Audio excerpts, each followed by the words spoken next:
dramatic.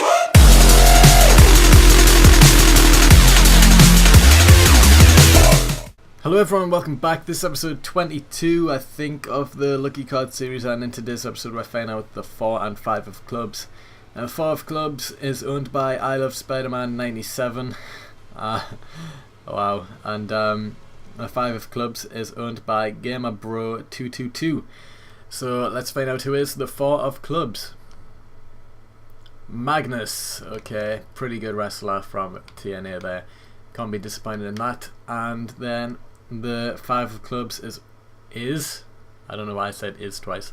Is The Rock. Oh my god. He is in the series. I didn't think he was gonna be. Gamer Bro 222, you pulled a good one there with The Rock. Wow, I'm actually quite surprised he's been picked, but anyway, let's skip to the match. And we're back in the match now. Magnus versus The Rock. I honestly didn't think The Rock was going to get pulled out. There is still some other good people though who haven't been picked yet, like Stone Cold and John Cena. Them are the only two I can think of right now. But yeah, I honestly didn't think The Rock was going to get pulled out to be in this, but he has, and probably the best pick in 96 overall. The Undertaker also hasn't been picked yet, which I'm surprised about. The 3 big guys who still haven't been picked. And then there's again loads of TNA guys like Kurt Angle, AJ Styles, who also haven't been picked. So you know, there's still a lot of good wrestlers who have the chance to be in this, and you know, all these people who are left to be picked from the 6 of clubs down to the king of clubs. Don't worry, there is still a good chance you have someone good as your pick. But yeah, anyway, The Rock, I really just don't like him. I just don't. When he had this whole rivalry with Cena before WrestleMania, when they were doing the back and forth promos, you know, The Rocks were either boring, where he had the whole promotions where he was doing history lessons with The Rock, or he was just doing segments where he couldn't remember his lines and he wrote them down on his hand, and that whole thing, I was just rooting for Cena the whole time, and he ended up losing at WrestleMania, and I was gutted. I really wanted Cena to win at WrestleMania. I mean, what was the point in having The Rock win exactly? I mean, as soon as he won, he was like, I'm never going to leave WWE again. What does he do after WrestleMania? He leaves, doesn't come back until now, the 1000th episode of Raw, which is like a good few months after WrestleMania. It's just like, okay, yeah, that, and then after the 1000th episode, I don't know what's happened because I haven't seen it yet, but you know, The Rock's probably going to be gone for another few months, or if they've made another match for SummerSlam, you know, The Rock won't be back until then, and then he's probably going to be gone again until next WrestleMania, and then after that, who knows, you know. I mean, 4 appearances in a year isn't exactly staying with the company. But that's just my personal opinion anyway. I don't like The Rock. All the other fans can't like him. I don't really care if you do like him or not, but that's just my personal opinion. He's annoying, and you know, he's just not a great wrestler anymore. At WrestleMania, Cena carried him that whole entire match and then ended up losing. And it was a terrible ending to the match as well at WrestleMania. I mean, Cena went for the people's elbow or the 5-knuckle shuffle. It was a bit hard to tell. I think he was going to go for the people's elbow, to be honest. And then, you know, The Rock gets up as he bounces off the ropes, hit him with the Rock bottom, and then that was the end of the match. I mean, you know, that was like the first finisher The Rock hits all match, and then, you know, Cena can't even kick out of it when he was like completely fine a few seconds before he hits his finisher, and then he's like gone. You know, it's just annoying. I don't like The Rock. They make his moves too strong. I mean, the people's elbow as well.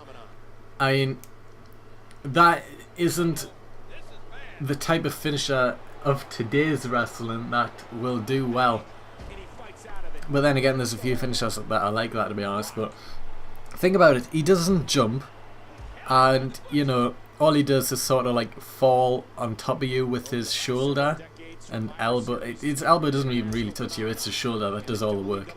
But yeah, it should probably be renamed the People's Shoulder. But anyway, you know, it's not a strong move, to be honest. I mean, people who jump off the top ropes and slam their elbows into you, that's just a normal move. But yet, not even from the top ropes, just falling on top of someone from ground height is meant to like finish them off completely. It just doesn't make sense. And you know, there's a lot stronger moves than that, and it's annoying when The Rock uses it and, you know, it finishes off the match. It's just annoying, to say the least, especially when there's better finishers, like CM Punk's finisher, the Go to Sleep. He literally slams his knee into your head and that's meant to knock you out. That is a good finisher. Another finisher that gets on my nerves is Rey Mysterio's 619. I mean, I like Rey Mysterio, he's one of my favourite wrestlers of all time, but yet the 619 move itself, just it's not a good move.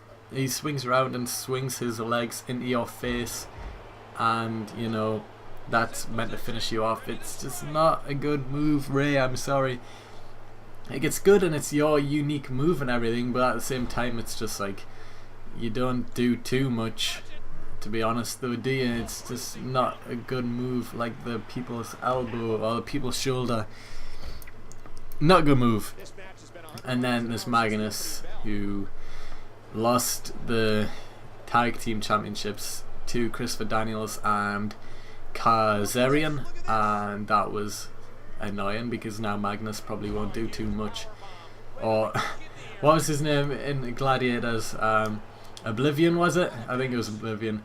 But I remember, because I used to watch Gladiators all the time and he used to be in it, and then he left and moved to TNA, and I was actually quite surprised with that. Like, I didn't know what was happening. I just knew him as Oblivion on Gladiators, and it was quite funny seeing him wrestling.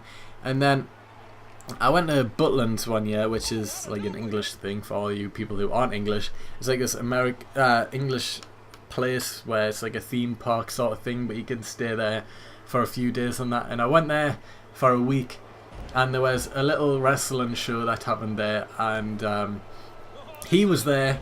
Magnus was there, but he was wrestling as Oblivion, like he was in his Gladiators attire sort of thing, wrestling as Oblivion. And that was quite cool to see him there. He was like huge, like, I know he's like 6'6" or something like that, but this was only a few years ago, and I must have been around 6 foot then or something, and he was just huge, like giant. His muscles were huge and everything. I was like, wow, it's quite weird, because he was like I stood next to him because I was getting like a picture with him and stuff, and I don't think I'll be able to find that picture to put up on screen now, but he was like completely huge compared to me, and he actually managed to pick up the win against The Rock. Ha, good. Don't like The Rock, but yeah, Magnus is just huge. But anyway, if you enjoyed this episode, give it a thumbs up, subscribe if you haven't already, see when your card will be chosen, and other than that, I will see you